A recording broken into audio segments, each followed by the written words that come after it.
Hey y'all, it's Tuesday now. We came over at about noon. You know, being an afternoon shift guy like I am, I come over here about noon and cut the rod out, ground all the metal down, marked the, remeasured from the axle to the end of the aluminum because that fender is going to be centered on that aluminum as well. So we got to get the aluminum right, you know, before we make sure we don't put this thing on cockeyed or wrong. So, and then outlined where the aluminum is going to go. So we'll put a great big old bead of caulk on there, not caulk but silicone, just to make sure no waters, because that's the wood, that's the wall, the wood right in there, and we definitely don't want anything getting in there. So we'll put silicone all over this stuff. I think I like the Rust-Oleum brand truck bed liner better, Bob. It's this Duplicolor stuff that they had at the Advanced Auto Parts. Actually, I couldn't find the Rust-Oleum stuff anywhere. It's very sticky. Literally, as you roll it, man, there's hairs coming off of it, you know, because it's like drying already. So I think the Rust-Oleum stuff a little more user-friendly. This side is the Rust-Oleum brand. I only had a little bit of it left, and then over here on this side is the other stuff. And you can see, I don't know if you can see it or not, there's some crap, some fuzzy stuff here. That's how sticky it was. It would literally pull stuff up, but it's already dry, man. I mean, I just did it 20 minutes ago. It's already dry. So they're both glossy black or semi-glossy black. Gonna get much better texture out of this Duplicolor stuff than we would have out of the Rust-Oleum stuff. So see here where I put it on kind of heavy here where that metal is really bad. I mean, that's all rubbery truck bed coating. Doesn't matter what it looks like, because all of it's going to get covered. You really aren't going to see any of it, but except this, maybe this stuff here. And just went around and put all the silicone on. It goes on, it's clear, it's white when it goes on. When it dries up really good, when it's completely cured, it's clear. So we put silicone around all those because sometimes they leak. I told you in the past we've had an issue with this one here. Water got in there and it shorted out and blew a fuse underneath the hood of the truck. So we didn't know what was going on. So me and Chuck drove home from Nelson Ledges with no lights on the back of the trailer. So we don't want to get into that again, and we don't want the gray stuff underneath that fixture, the raw aluminum that's under there, because we didn't take them off to paint. The water gets in there and then we'll get that gray crap running down. We probably will get a little of it anyway, but if the water doesn't get in, it can't get to the aluminum. If it can't get to the aluminum, the gray stuff can't come. So we're doing the best we can.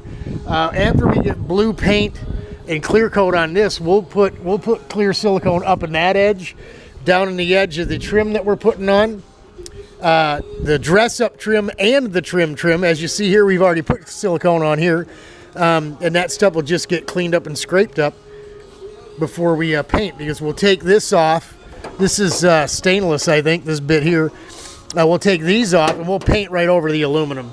All the aluminum will be blue, except this stuff here.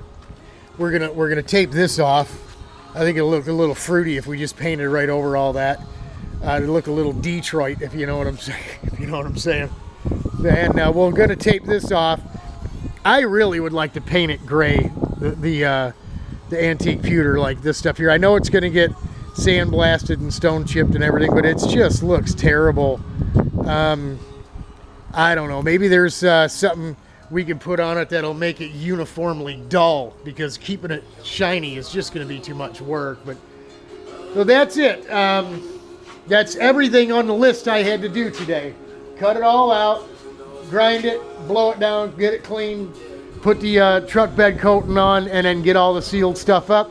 So tomorrow, come over and I'm going to be working on the fenders, getting some kind of gusset going, probably grinding on the repairs on the outside where we glued it up here. We're going to grind on the outside, put one layer of glass over it. I think we're going to put a layer of glass or two over top of this whole bolt flange here. As we've already worked it up here, it's 3 times thick here, and you know, one time thick here. So probably best to just lay another 2 layers over top of this whole edge, and we can do it with scrap. You know, it's just garbage fiberglass, no big deal. We don't need to add any more to the strength of this thing, to structure of it to make it stronger. We grind this stuff down, like I said, just put one piece over it. I think we've got one little spot up here as well, a crack or something up in here. And then, you know, it just gets some kind of gusseting in here. I think maybe what we'll do is we'll go with well, I'll show you. It's this stuff here that we put in Tony's side panels, right? It's some kind of foam core with a little fiberglass backing on it. And we'll put that in there, maybe 2 or 3 layers of it, you know, and then lay glass over top of it or something. I don't know. We'll have to decide what we want to do. I really would like to put a piece of wood in there, just glue a piece of wood in, and then just lay some glass over top of it. Just something, a little L-shaped piece here, you know, just to keep this thing from going haywire. This one's probably good and stiff, but this one's not so much. But we'll do it to both, just because everything must have balance. So that's it for today. We're moving along. Tuesday, we could easily, I think, I don't want to get ahead of myself, but we could very likely have fender wheels and tires back on, fenders painted and back on Saturday. That's the goal. So it gives us Sunday to rest, and then Monday, Tuesday, Wednesday to work on the carts.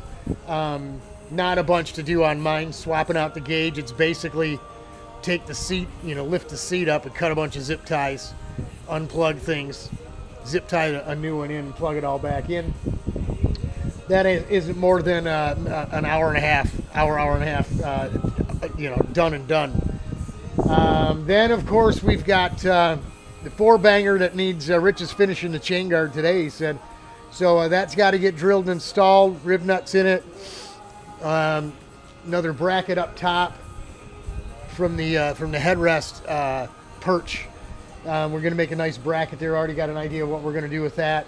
So the chain guard's got to go on, and run some wires for the kill switch. And other than that, put fluid in the brakes and bleed the brakes. Put oil in the engine, fuel inline filter, dump gas in it. We can tug, give it a pull, see if she'll run. And of course the scrapper, the new scrapper, the zip cart. Really just the biggest thing we've got to do with that is the chain guard and bleed all those brakes too.